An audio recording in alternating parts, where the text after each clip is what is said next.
Olá,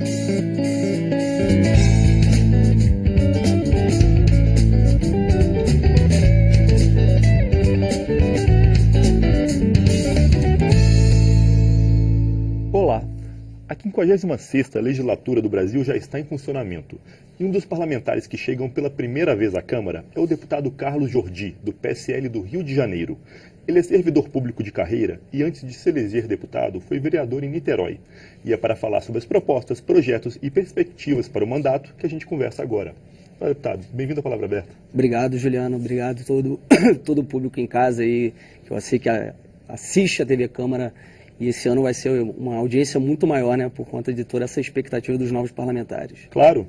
Deputado, o senhor está na leva dos novatos, mas o senhor já tem alguma experiência, como eu acabei de falar, né? O que o senhor traz dessa experiência aí de 2 anos lá em Niterói? Na verdade, foram 2 anos, assim, eu acredito que é muito pouco tempo, mas foi muito intenso. Eu trabalhei muito, de forma muito árdua, junto com a minha equipe, levantando sempre as nossas bandeiras que eu disse na época da eleição, lutando na questão da educação. Inclusive eu fui presidente da Comissão de Educação em Niterói, fazendo também sempre aquela questão da guerra de narrativas, que muitas pessoas às vezes acham que não é necessário, mas eu sempre falo que a esquerda durante muito tempo ela monopolizou o discurso nos ambientes legislativos e faziam ali as suas narrativas sem ter um contraponto. Então, por exemplo, na Câmara de Niterói, que é um ambiente que nós sabemos que o parlamentar não tem a competência para lidar com questões, por exemplo, de segurança pública e aborto, diversas vezes eu tinha esse tipo de embate na Câmara de Niterói com as pessoas, os parlamentares de esquerda.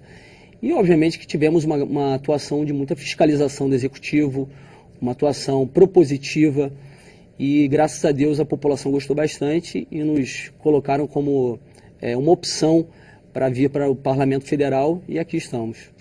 Então, deputado, educação é uma área que o senhor tem mais experiência e é uma das suas prioridades aqui? Com certeza. Na verdade, sempre disse que o grande problema hoje da educação não é nem a falta de investimento, é a forma que está sendo investido. Os investimentos aumentaram ao longo dos últimos anos. Sim, aumentaram, e eu acredito que deve-se ter realmente um grande investimento na educação, mas muito mais na educação de base, não na educação superior. E mais, deve-se investir não na educação, nesse método que hoje em dia está sendo disseminado nas salas de aula, que é o método Paulo Freire de ensino, que é o socioconstrutivismo, que na verdade fez com que as salas de aula não fossem mais ambientes para se transmitir o conhecimento. O professor ele não é mais colocado como aquela pessoa que está em uma posição superior e que transmite conhecimento para o aluno.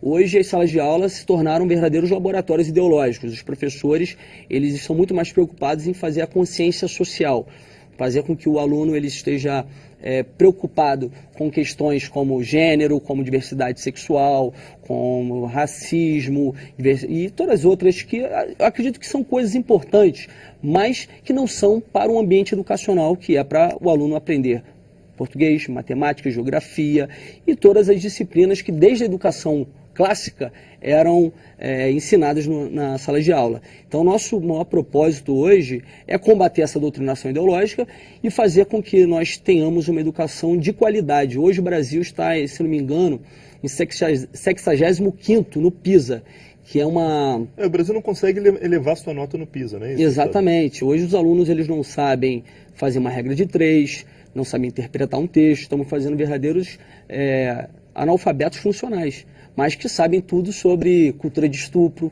sabem tudo sobre gênero e outras questões que não são importantes, ao menos para a sala de aula.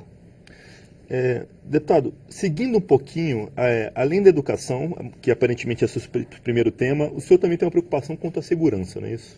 Sim, com certeza. Nós sabemos que hoje a violência ela está cada vez mais avassaladora pelo Brasil, vem crescendo de forma muito grande no Brasil inteiro. O Rio de Janeiro sofre demais com isso. Especialmente, né, deputado? Exatamente. Isso se dá tanto pelo garantismo penal do judiciário e também pela falta de capacidade que se dá para as polícias atuarem.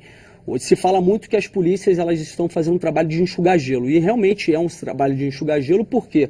Porque prende, aí eles vão presos, o sujeito, de repente, cometeu um crime hediondo, como estupro ou latrocínio, e ele ainda tem direito, as penas, além de serem muito brandas, ele ainda tem direito à progressão de regime, à liberdade condicional, indulto. Para vocês terem uma ideia, a nossa legislação tem tantos benefícios penais que até um estuprador tem direito a uma progressão de regime. A progressão de regime para um cidadão que cometeu, um bandido que cometeu um crime comum, como um furto, sim, é de cumprimento de 1/6 da pena. Um estuprador, ele cumprindo 2/5 da pena, ele tem direito a poder progredir, para progredir a sua pena. E isso é inaceitável num país como o nosso, que sofre cada vez mais com a violência. O vagabundo, o criminoso, ele só respeita o que ele teme. E nosso sistema penal, obviamente, que não gera nenhum temor para o bandido. Por isso que eles prosseguem nessa prática, porque eles sabem que eles, mesmo sendo presos, em pouco tempo eles são colocados nas ruas. Então temos que fazer uma reforma penal. Essa é uma das maiores intenções, maiores objetivos, tanto do governo Bolsonaro quanto também dos parlamentares da base, fazer uma reforma penal para que essas penas, além de serem endurecidas, para que também haja pelo menos, se não forem revogados esses benefícios penais, mas que eles não sejam com critérios tão frouxos para qualquer um. Não seja uma questão assim que qualquer cidadão, qualquer criminoso possa ter direito à progressão de pena, à liberdade condicional. Temos que fazer uma reforma penal. E mais do que isso, já que falou de segurança pública, claro, a gente também tem que falar da segurança individual de cada cidadão, o direito da legítima defesa, a questão da Lei 10.826, que é o Estatuto de Desarmamento, que, contrariando a decisão da população, que, se eu não me engano, foi em 2003, naquele plebiscito, no plebiscito, ou foi no referendo? Foi um referendo. Foi um referendo. Perdão, em que a maioria da população foi contrária ao cerceamento do cidadão ter acesso a porte ou à posse da arma de fogo. Eles colocaram essa lei que foi totalmente arbitrária, que inclusive foi referência para a Venezuela. A Venezuela copiou o nosso modelo para lá, e vocês veem hoje como é que estão. A população lá totalmente à mercê do governo e sendo subjugada por um governo que eles não conseguem nem se insurgir contra eles. E hoje nós não temos esse direito. O cidadão hoje anda nas ruas sabendo que está desarmado, e os bandidos sabendo que ele também está desarmado e podendo fazer todo tipo de crime. Hoje perdemos o efeito surpresa. O bandido hoje está fortemente armado e nós desarmados. Então também é uma das nossas intenções fazer a revogação desse estatuto. Deputado, o nosso tempo já está quase acabando, mas além da questão da educação e da segurança, o senhor também tem uma preocupação econômica, não é isso? Qual a posição quanto à reforma da Previdência do senhor e do partido vai ser, obviamente, favorável, né? Com certeza. Eu acredito que sem a reforma da Previdência, o Brasil não vai conseguir progredir, não vai voltar a crescer. Nosso endividamento público hoje é muito alto. Hoje, o nosso orçamento é só para rolagem da dívida. Nós temos que realmente fazer essa reforma, porque senão quem vai pagar essa conta serão as próximas gerações. A nossa população, ela está envelhecendo mais, estão nascendo menos pessoas, e se não se fizer essa reforma, o endividamento vai ficar cada vez maior, vai ficar insustentável, e obviamente que não vai se ter credibilidade nenhuma internacional, até mesmo para os investimentos. Nós somos a favor da reforma da Previdência. A população tem que entender que é uma medida impopular, mas uma medida extremamente necessária. E essa questão que muitas vezes começa a ser disseminada aí por certos setores, dizendo que, na verdade, a reforma da Previdência vai tirar direitos do trabalhador, é uma mentira. É necessário fazer porque a nossa Previdência, da forma que ela está, ela é deficitária. As pessoas estão vivendo mais, né, deputado? As pessoas estão vivendo mais e, como eu disse, menos nascimentos.